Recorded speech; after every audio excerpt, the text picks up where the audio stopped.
अब बात करते हैं जरा हम नेपाल की। नेपाल में राजा वापस आएगा या बाहर कर दिया जाएगा, नेपाल से आज इसको लेकर 4 हेडलाइंस बनी। राजा के समर्थक सड़क पर लौट आए हैं, सामने पुलिस खड़ी है। राजा का पासपोर्ट जब्त कर लिया गया है और राजा चाहकर भी अब नेपाल के बाहर नहीं जा सकता। पीछे हटने के मूड में कोई भी नहीं है। तो क्या नेपाल में राजशाही लौटेगी? क्या नेपाल एक बार फिर हिंदू राष्ट्र बनेगा? क्या नेपाल में कोई बहुत खतरनाक खेल खेलने वाला है? पूरी डिटेल आपको इस रिपोर्ट में मिलेगी।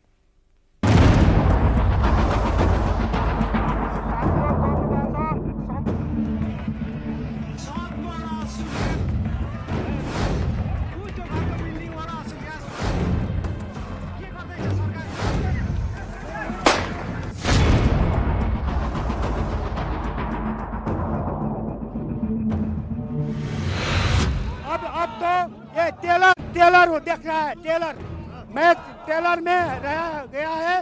फिल्म तो ये देखने वाला है। ये यूक्रेन जैसा हो रहा है। नेपाल की सड़कों पर आर पार की जंग के नारे क्यों लग रहे हैं? हमारा मांग है, हमारे नेता को बिना शर्त के रिहाई करो। रिहाई के लिए मांग रहा है। नेपाल में ये जंग किस किस के बीच है? हिंदू राष्ट्र चाहिए ना, हिंदू चाहिए हमारा। ओली को सत्ता से उखाड़ फेंकने की हुंकार भरने वाले लोग कौन हैं? राजा के खिलाफ कार्रवाई भी हो सकती है, ये भी प्रधानमंत्री कह रहे हैं। इसका बाप का कोई दम नहीं है। जब तक हम नेपाली हिंदू जिंदा है, केपी का बाप का कुछ नहीं चलता है। पिछले 3 दिन 72 घंटे और 4320 सेकंड में नेपाल में क्या हुआ? 3 करोड़ की आबादी वाले नेपाल में लाखों लोग क्यों सड़कों पर उतर आए? लोगों ने उस वक्त ही नेपाली संसद को घेर लेने के लिए मार्च क्यों शुरू किया जब प्रधानमंत्री केपी ओली वहां भाषण दे रहे थे? भवन भी नजदीक है यहाँ से। हाँ, बहुत नजदीक है यहाँ। तो वो भीड़ वहां जाना चाह रही है, लेकिन पुलिस उनको चाह रही है। पुल तक नजदीक है। ये क्या आप लोग चाह रहे हैं? क्या चाहते हैं आप लोग? हम हिंदू राष्ट्र चाह रहे हैं। हिंदू राष्ट्र शहीद की राज संस्था शहीद की हिंदू राष्ट्र नेपाल चाह रहे हैं भाई साहब। ये काठमांडू का मैत्रेयी चौक है। राष्ट्रीय प्रजातंत्र पार्टी के बैनर तले हजारों लोग इकट्ठा हैं, जिनमें बड़ी संख्या महिलाओं की है। सबके हाथों में बैनर पोस्टर हैं, जिनमें नारे लिखे हैं। ओली सरकार झूठे मुकदमे वापस ले, शुक्रवार के हिंसा की न्यायिक जांच हो, जिन प्रदर्शनकारियों की जान गई है उन्हें शहीद का दर्जा मिले, ओली सरकार इस्तीफा दे, राजशाही की वापसी हो और नेपाल फिर से हिंदू राष्ट्र घोषित किया जाए। नेपाल में राजशाही की वापसी की मांग और हिंदू राष्ट्र को लेकर नेपाल में राजशाही की वापसी और हिंदू राष्ट्र की मांग का समर्थन करने वाली राष्ट्रीय प्रजातंत्र पार्टी आरपीपी के कार्यकर्ता एक बार फिर सड़कों पर हैं। ये देखिए, तमाम ये समर्थक आरपीपी पार्टी के हाथों में पोस्टर और बैनर के साथ यहाँ प्रदर्शन कर रहे हैं। और हाथों में जो पोस्टर है उस पर ये लिखा हुआ है कि 3 दिन पहले नेपाल में जिस तरह से इनका प्रदर्शन हो रहा था उसमें काफी हिंसा हुई और सरकार ने जिस तरह से कार्रवाई की है झूठे मुकदमे में, उसके बाद कई लोगों को फंसाया गया, उनकी गिरफ्तारी हुई, जिन लोगों की मौत हुई है उनको शहीद का दर्जा देने की मांग भी ये लोग कर रहे हैं। इनका कहना है कि पूरे घटना की न्यायिक छानबीन होनी चाहिए और जो लोग गिरफ्तार कर लिए गए हैं उनको रिहा किया जाए। इसी मांग को लेकर एक बार फिर आरपीपी के जो समर्थक हैं वो यहाँ पर सड़क पर उतरे हैं। नेपाल के प्रधानमंत्री ने संसद में हिंसा के लिए पूर्व राजा ज्ञानेंद्र शाह और उनके समर्थकों पर गंभीर आरोप लगाए हैं। प्रदर्शनकारियों को उकसाया, हिंसा के लिए भड़काया, संविधान की अवज्ञा की, सरकार को अस्थिर करने की कोशिश की गई। ओली ने कहा, हिंसा में शामिल लोगों को बख्शा नहीं जाएगा। पूर्व राजा वीरेंद्र शाह को भी आरोपों से मुक्त नहीं किया जाएगा। पूर्व राजा ज्ञानेन्द्र शाहले गत फागुन 7 गते आफू अघि बढ्ने साथ देऊ भन्दै वक्तव्यबाजी गर्नुभयो। त्यसको लगत्तै ठाउँ ठाउँमा स्वागत कार्यक्रम राख्दै जनमत भड्काउने काम सुरु गरियो। फागुन 25 गते कथित स्वागत सवारी आयोजना गरियो। र चैत 14 गते समाज बिथोल्न लागि परेका एकजना अवाञ्छित व्यक्तिलाई आफ्नै निवासमा डाकेर कथित जनकमान्डर तोक्नुभयो र हिंसात्मक वारदातका लागि खटाउनुभयो। प्रारम्भिक अध्ययनमा यी सबै घटनाले स्पष्ट पार्छ पूर्व राजा ज्ञानेन्द्र शाहले संविधानको ऐतिहासिक निर्णयपछि भएको सम्झौताको उल्लङ्घन गर्नुभएको छ। अब सवाल उठता है कि सच्चा कौन है, प्रधानमंत्री ओली या फिर राष्ट्रीय प्रजातंत्र पार्टी के समर्थक, जिनका आरोप है कि प्रोटेस्ट शांतिपूर्वक चल रहा था, सरकार ने जानबूझकर हिंसा फैलाई। इंडिया टीवी को यह वीडियो काठमांडू के उसी मार्बल हाउस के पास से मिला जहां टेंट लगाकर आंदोलनकारी भाषणबाजी कर रहे थे। तभी सामने की ओर छत से पुलिस ने गोले दागे, गोले टेंट के ऊपर गिरे और वहां अफरा तफरी मच गई। जब प्रदर्शनकारी एक टेंट के नीचे थे और सिर्फ भाषण हो रहा था, तो वहां ओली ने फोर्स को गोले दागने की परमिशन क्यों दी? अगर ये गोले नहीं मारे जाते तो नेपाल में शुक्रवार को हिंसा नहीं होती।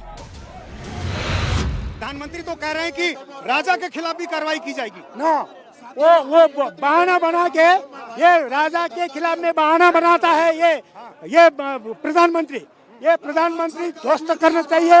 ये प्रधानमंत्री कभी भी ये देश में ये मट्टी का सुरक्षा नहीं कर रहा है। ये देने के लिए लगा है। ये विदेशी दलाल है, ये विदेशी है। ओली के बयान के बाद पूर्व राजा ज्ञानेन्द्र शाह के समर्थक भड़क गए और राजा की फोर्स काठमांडू की सड़कों पर उतर आई। राजशाही समर्थकों का आरोप है कि ओली सरकार प्रदर्शनकारियों से डर गई है, इसीलिए शांतिपूर्ण प्रदर्शन करने वालों के बीच में अपने एजेंट भेज रही है, जो हिंसा कराकर आंदोलन को कुचलना चाहते हैं। अब तो ये टेलर वो देख रहा है। टेलर मैं टेलर में रहा गया है। फिल्म तो ये देखने वाला है। ये यूक्रेन जैसा हो रहा है। यहाँ पर हिंदू राष्ट्र और राष्ट्र संस्था के लिए जो आंदोलन हो रहा है यहाँ पर, इसमें निष्पक्ष आंदोलन था, शांतिपूर्ण आंदोलन था, मगर सरकार वालों ने दिन दहाड़े गोली बरसा दिया। उस दिन आप लोग थे, क्या हुआ था? अचानक भीड़ ऐसी उग्र कैसे हो गई, हिंसा कैसे हो गई? हम लोग शांतिपूर्ण आंदोलन कर रहे थे, तो नेपाल गवर्नमेंट की तरफ से फर्स्ट फायरिंग हुआ और टीयर गैस भी फायर किया। अच्छा, आप कह रहे हैं कि भीड़ जब उग्र हुई उसके पहले ही जो है पुलिस ने वहां पर आंसू गैस के गोले छोड़ने शुरू आंसू गैस के गोले पहले ही छोड़ने शुरू। आंसू गैस। नेपाल में शुक्रवार की हिंसा में 2 प्रदर्शनकारी मारे गए और करीब 110 जख्मी हो गए। पूर्व राजा ज्ञानेन्द्र शाह के 100 से ज्यादा समर्थकों को गिरफ्तार किया गया है। अब सवाल उठता है कि शांत नेपाल अचानक क्यों जल उठा? राजशाही की वापसी के लिए लाखों लोग क्यों सड़कों पर उतर आए? देखते देखते पूर्व राजा ज्ञानेन्द्र शाह और प्रधानमंत्री ओली की फोर्स के बीच काठमांडू की सड़कों पर टकराव शुरू हो गया।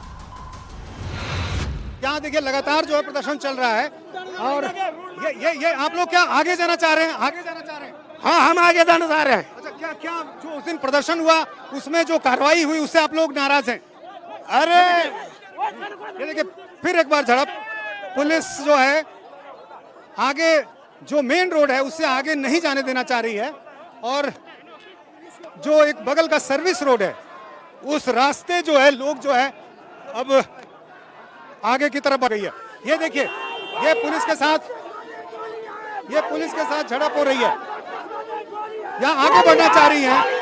ये कई महिलाएं जो हैं इसमें शामिल हैं और ये आगे बढ़ना चाह रही हैं, लेकिन पुलिस आगे बढ़ने नहीं देना चाह रही है। ये देखिए झड़प हो रही है। पूरी कोशिश है, जो कार्यकर्ता प्रदर्शन कर रहे हैं, जो लोग प्रदर्शन कर रहे हैं, उनकी ये कोशिश है कि वो आगे बढ़े, लेकिन पुलिस आगे नहीं जाने देना चाह रहे हैं। राजा और ओली की फोर्स के बीच आगे यह टकराव कम होने के बजाय और बढ़ने के पूरे आसार हैं।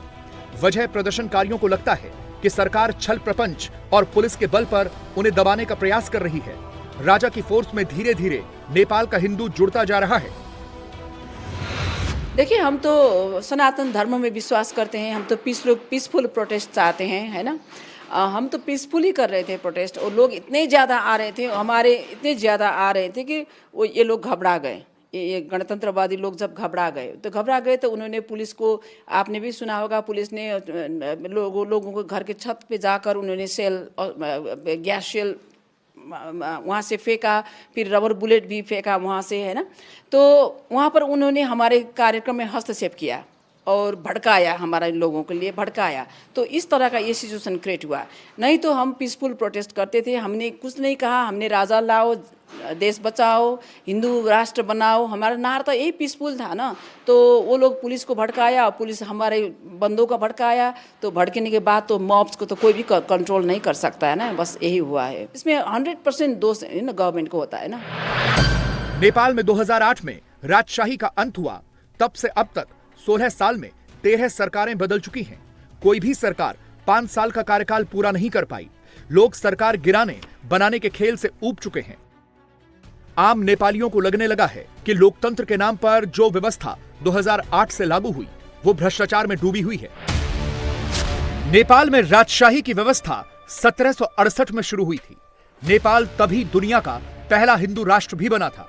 240 साल बाद 2008 में राजशाही खत्म हो गई। नेपाल को हिंदू राष्ट्र से बदलकर एक धर्मनिरपेक्ष राष्ट्र घोषित कर दिया गया। अब 17 साल के बाद नेपाल में फिर से हिंदू राष्ट्र की मांग जोर पकड़ रही है।